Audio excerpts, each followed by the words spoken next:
everyone, and welcome to the 2023 Open Education Conference. My name is Esther Airemionkhale, and I'm super excited to be here. So I have just concluded my master's in education, focusing on language and education at the University of Sheffield in the United Kingdom, and my research interests include critical applied linguistics, social linguistics, and reflective pedagogy. Enough about me. Now I'm going to share my screen and we will delve into the topic of this session. In this session, I will be discussing the topic Curriculum in Motion, a student's perspective on learners as curriculum designers. Let me ask you a question. Has there ever been a time in your life, in your learning journey, whether as an educator or as a student, that you've been asked to take a course or a module or lead a module and you felt like, well, how is this applicable to me? What should I use this for? This doesn't really apply to me, or it's not what I am looking for. I have felt that way a lot. And in this presentation, I am taking a reflective and autoethnographic approach, which means that I will be citing examples from my personal experiences in higher education. So let's move on. This session has been divided into 4 parts: introduction, which is what I'm currently doing. The second part is the dual responsibility, learners as designers part. And thirdly, I will talk about a case study citing from my experience. And finally, I will discuss the impact and conclude. Great, so moving on. I would like to discuss or clarify some key concepts. For example, curriculum in motion. What do I mean by curriculum in motion? I define it as an approach to curriculum design that emphasizes 3 things: flexibility, adaptability, and responsiveness to change. It means that the curriculum is not fixed.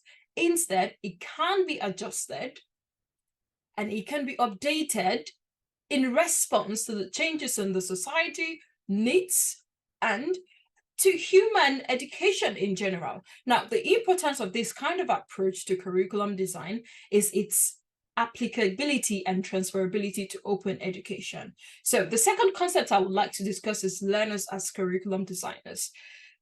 I believe this concept values a learner's role in shaping and co-designing their own educational experiences. It involves the widened and active participation of students in the curriculum design process. It gives them agency, it gives them voice in determining what and how they learn. Focusing on the what now. It means that the learners can co-create curriculum content, the learning objectives, and the instructional methods, and even the assessment strategies with educators, of course. And this form of approach positively impacts motivation, learning outcomes, applicability, and transferability of knowledge. These are 2 things that I really, really like to emphasize: applicability and transferability of knowledge. Now, bringing it down to open education, what does it mean? What does curriculum in motion and learners as designer mean in practice for open education? In open education, it's been extensively discussed how open educational resources, or OER, promote accessibility, inclusion, and of course, decentralized knowledge, right? But I think that learners as curriculum designers in open education speak to learners' agency to design or decide which resources meet their learning needs and interests.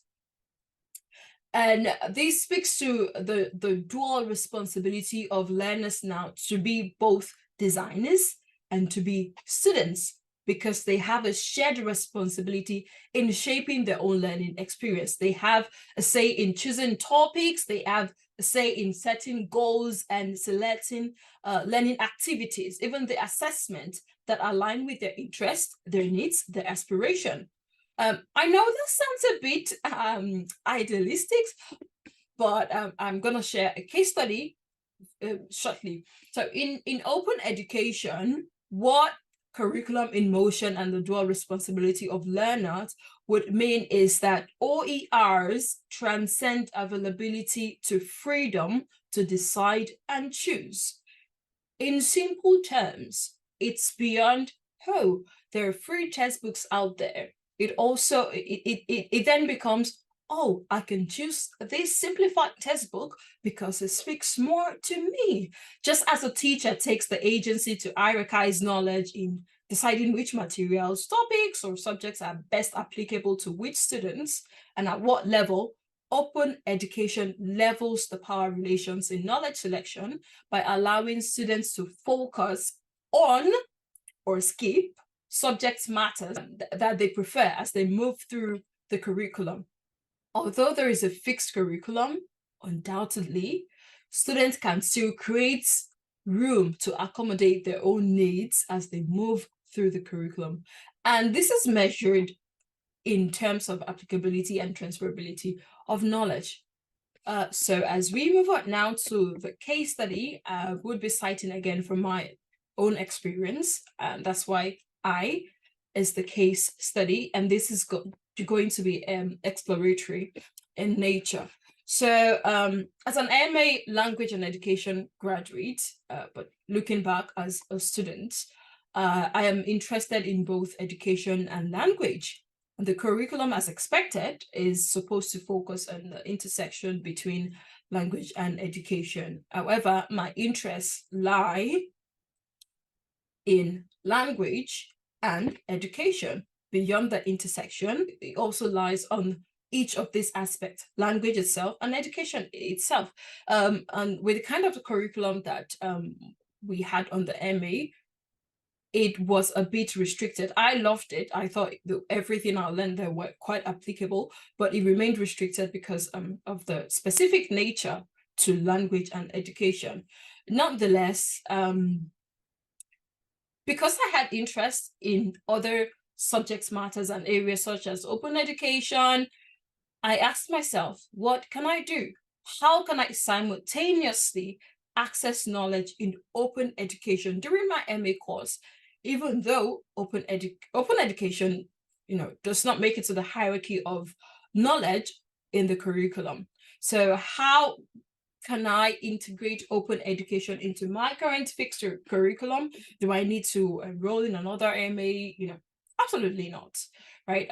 Thanks to open educational resources, OERs, I sort of designed my own iterative curriculum outside the hierarchy of traditional learning, of course, at a relatively lower fee, which means I could access selective knowledge on education outside an education MA.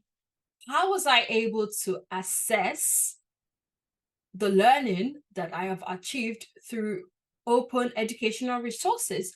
How was I able to measure the impact of creating my own curriculum, iterative curriculum now? Simple, transferability and applicability. How? I am currently giving a non-specialist talk in open education at an open education conference by designing my learning in open education through open educational resources. In sum, I would like to highlight that agency in learning creates room for transferability and applicability, which I believe are the most important end goal of any form of learning. The question now is, how can more of this be encouraged in higher education? Is it by giving students access to external MOOCs like my university does, free access, by the way? Is it by subsidizing? It may be worth trying. And I believe with my experiences, open education has allowed me to be both a learner and a curriculum designer, making sure that my curriculum is in motion, responding to my needs at a particular point in time. Thank you for listening to my talk, and I look forward to learning about your experiences and, of course, answering your question.